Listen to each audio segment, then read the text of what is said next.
শনিবারের পর 24 ঘন্টাও কাটল না, ফের যুদ্ধবিরতি লঙ্ঘন করল পাক সেনা। ফের গুলি চালালো জম্মু কাশ্মীর নিয়ন্ত্রণ রেখায়।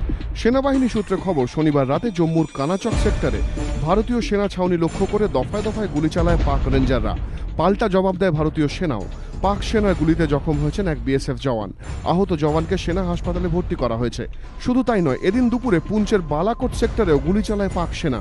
প্রতিরক্ষা মন্ত্রক সূত্রে খবর, চলতি বছরে এই নিয়ে মোট 59 বার যুদ্ধবিরতি লঙ্ঘন করেছে ইসলামাবাদ। শুক্রবার রাতে ভারতীয় সেনা ছাউনি লক্ষ্য করে টানা 7.5 ঘন্টা ধরে গুলি চালায় পাক সেনা।